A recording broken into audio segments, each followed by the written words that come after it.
Hello guys, आज हम लोग Scooby Doo on zombie island movie की स्टोरी को कवर करने वाले हैं। स्टोरी स्टार्ट करने से पहले मिस्ट्री इंक को जान लीजिए, जो कि 4 लोगों का एक ग्रुप है, जिसमें सैगी, उसका dog Scooby, Daphne, Velma and Frank हैं, जो कि मिलकर मिस्टीरियस प्लेस को एक्सप्लोर करते हैं और क्रिमिनल्स को पकड़ते हैं।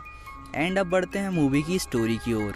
मूवी की स्टार्ट में हम एक हॉन्टेड हाउस को देखते हैं, जहां एक मॉन्स्टर मिस्ट्री इंक ग्रुप का पीछा कर रहा होता है।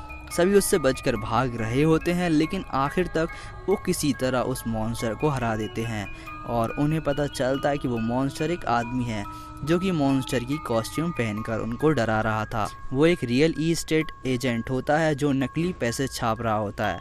एंड इसके तुरंत बाद सीन चेंज हो जाता है, जहाँ डैफ्नी एक टॉक शो में उस इंसिडेंट के बारे में बताती है। साथ ही वह बताती कि उसके अगले शो में वो एक रियल मॉन्स्टर को खोजने वाली है, जिसमें उसकी मदद फ्रैंक करने वाला था, जो अब कैमरामैन के रूप में काम करता है। साथ ही हमें उसकी टीम के मेंबर्स के बारे में पता चलता है, जिसमें सैगी और स्कूबी दोनों एयरपोर्ट पर जॉब कर रहे होते हैं, लेकिन उनके काम को सही तरह से ना करने पर उन्हें जॉब से निकाल दिया जाता है। वहीं बेल्मा एक बुक स्टोर में ऑनर होती है। फ्रैंक के फ़ोन आने के बाद सीन चेंज होता है, जहां डैफ्नी के बर्थडे पर सभी मिलकर उसे सरप्राइज देते हैं। डैफ्नी पूरे ग्रुप को देखकर हैरान थी एंड एक बार फिर वह सभी से रियल मॉन्स्टर को खोजने की बात कहती है और सभी एडवेंचर के लिए निकल पड़ते हैं। वे सभी सबसे पहले न्यू ऑरलियंस जाने का फैसला करते हैं, जहां वे कई नकली भूतों से मिलते हैं, जैसे कि एक तैरता हुआ भूत जो कि सिर्फ एक वीडियो प्रोजेक्ट था, एक वैम्पायर बैट जो सिर्फ एक बूढ़ा आदमी था, और अंत में एक कारखाने में क्राउडेड मॉन्स्टर जो वास्तव में कारखाने का मालिक था। असली भूत ना मिलने से डैफ्नी बहुत निराश होती है और वे सभी रियल घोस्ट ना मिलने की वजह से डिस्कशन कर रहे होते हैं, जिसको लीना नाम की लेडी सुन लेती है और वो ग्रुप से कहती है कि मॉर्गन मून्सकर नाम का एक रियल घोस्ट उस आइलैंड पर रहता है जिस पर लीना काम करती है। बेल्मा अपने कंप्यूटर पर आइलैंड को देखती है और इस बात से सहमत होती है कि लीना के आइलैंड पर कुछ तो गड़बड़ है।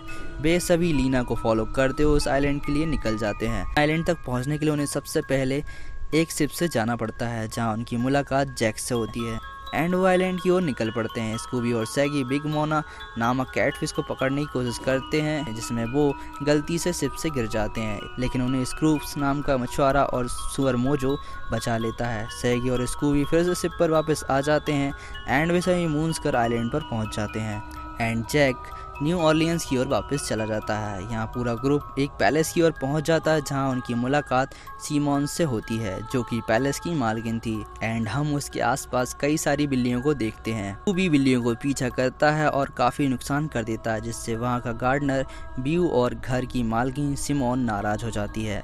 डैफ्नी सिमोन को अपने ग्रुप का इंट्रोडक्शन देती है एंड वो अपने एम के बारे में बताती है, जिस पर सिमोन उस जगह को एक्सप्लोर करने की परमिशन दे देती है। अब जब सैगी और स्कूबी किचन में होते हैं तो उनके सामने अचानक से दीवार पर घोस्ट के थ्रू फर्स्ट वार्निंग दी जाती है, जिसे देखकर वो दोनों चिल्ला देते हैं एंड सभी उनकी आवाज़ सुनकर वहाँ आ जाते हैं। डैफ्नी इस शॉट को कवर करने लगती है, लेकिन तभी दीवार पर मैजिकली राइट होने लगता है, जिससे डैफ्नी काफ़ी खुश थी क्योंकि उसे उसके शो के लिए काफ़ी बढ़िया शॉट मिल गया था। अब तभी वेल्मा हवा में उड़ने लगती है। यहाँ डैफ्नी को अभी भी अपने शो की पड़ी होती है, लेकिन कुछ देर में सब शांत हो जाता है और उनके कैमरा को चेक करने पता चलता है कि दीवार पर लिखने वाला एक घोस्ट था। हमें सीमोन से पता चलता है कि वो घोस्ट मॉर्गन मून्सकर था, जो कि एक पायरेट था। बेल्मा दीवार पर ये देखने के लिए जाती है कि दीवार के रंग के नीचे क्या है, जहां उसे पता चलता है कि वह मॉर्गन मून्सकर के जहाज का एक टुकड़ा है, जिसके इस्तेमाल से हवेली को बनाया गया था। हम देखते हैं कि सीमोन और लीना इस सब से हैरान नहीं थे, मानो जैसे सब आम बात हो।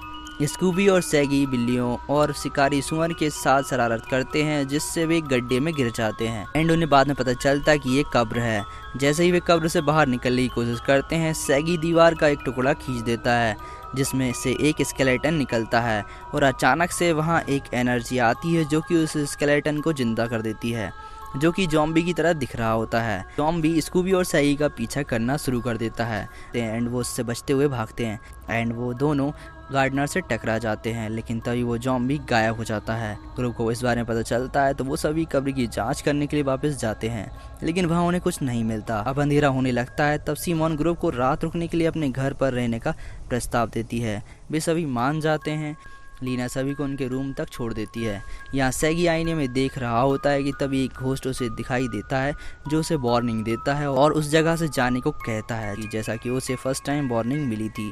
सैगी बिना कुछ समझे चिल्लाने लगता है। तब बेल्मा मिरर को चेक करती है और पाती है कि मिरर काफ़ी पुराना है।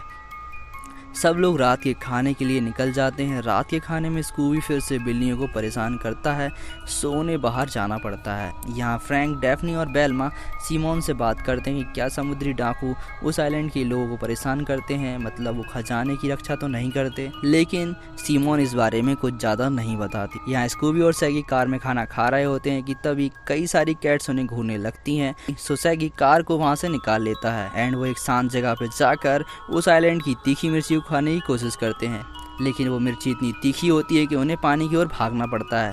वो झील में दौड़ते हुए जाते हैं। जैसे ही पानी पीते हैं, रहस्यमय एनर्जी से वहाँ कई सारे जॉम्बीज आ जाते हैं। जल्द ही चारों ओर जॉम्बीज ही जॉम्बीज हो जाते हैं। सैगी और स्कूबी भागकर फिर से व्यू से टकरा जाते हैं, जो देर रात जंगल में बाहर था और लालटेन लिए हुए था। वो उसे देखकर डर जाते हैं और वहाँ से भागने लगते हैं। यहाँ सभी को सैगी की आवाज़ सुनाई देती है। सो सीमन बताती है कि हंटिंग स्टार्ट हो गई है। सो सभी सैगी और स्कूबी को ढूंढने के लिए निकल पड़ते हैं।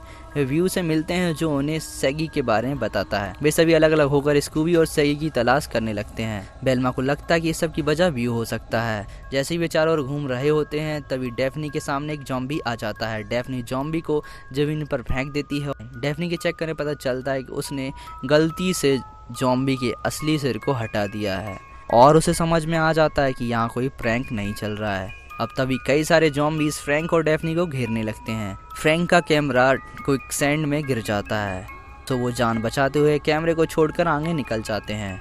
यहाँ सैगी और स्कूबी एक गुफा में गिर जाते हैं, जहाँ उन्हें बेल्मा, डेफनी और फ्रैंक की तरह दिख रही जादू की गुड़िया मिलती हैं। जैसे ही वे गुड़िया के साथ खेलना शुरू करते हैं, गुड़िया जो कार्य करती हैं वही काम पूरा ग्रुप करने लगता है। कई चमगादड़ स्कूबी और सैगी को गुफा से बाहर डराकर भगा देते हैं। बेल्मा, व्यू, फ्रैंक और डेफनी हवेली के पास जाते हैं, जहां ऊपर की ओर जाने वाली सीढ़ी को ऊपर उठा दिया गया था, जिसके नीचे एक सुरंग थी। फ्रैंक वहां लीना से मिलता है, जो कहती है कि सीमन और उसके ऊपर जॉम्बीज ने हमला किया था, जिसके बाद वे सभी सुरंग में चले गए थे। बेल्मा जमीन पर पैरों के निशान को फॉलो करते हुए आगे बढ़ती है। वे सभी एक रिचुअल वाले स्थान पर पहुंच जाते हैं। ये वही जगह थी जहाँ स्कूबी और सैगी पहले आए थे। यहाँ पता चल जाता है कि ये सब किया धरा लीना और सीमोन का है। तब तक काफी देर हो चुकी थी। सीमोन फ्रैंक, डेफनी, व्यू और बेल्मा को पकड़ने के लिए डॉल्स का यूज करती है।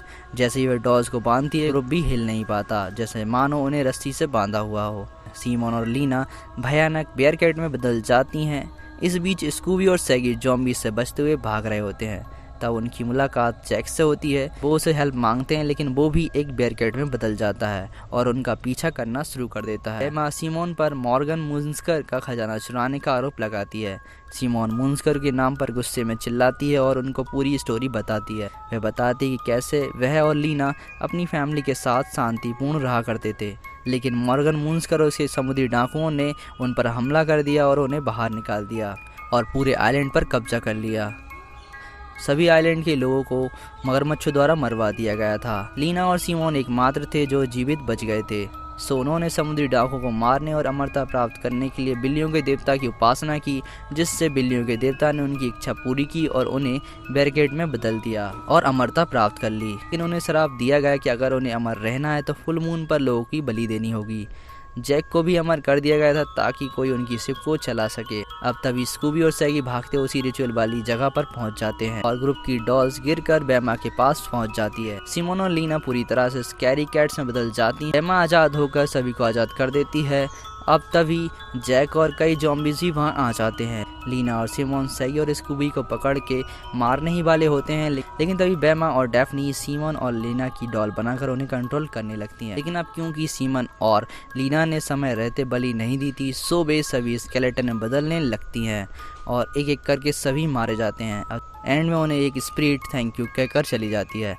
डेफनी उदास होती है कि उन्होंने भले ही घोस्ट को हरा दिया है, लेकिन उनके पास कोई भी सबूत नहीं है जिससे कि उन पर कोई यकीन करे। तभी व्यू बताता है कि वह वास्तव में एक जासूस है और वह आइलैंड पर गायब हो रहे लोगों का पता लगाने के लिए आया था। तभी मॉर्निंग होते ही वापस चले जाते हैं, लेकिन हम सीमोन की सभी बिल्लियों को शिप पर देखते हैं जिनकी आंखों में अजीब सी रोशनी थी। और इस तरह ये मूवी एंड हो जाती है। आई होप गाइस वीडियो पसंद आई होगी। यदि वीडियो पसंद आई हो तो प्लीज़ वीडियो को लाइक और चैनल को सब्सक्राइब करना मत भूलना। मिलते हैं अगली वीडियो में, जब तक के लिए गुड बाय।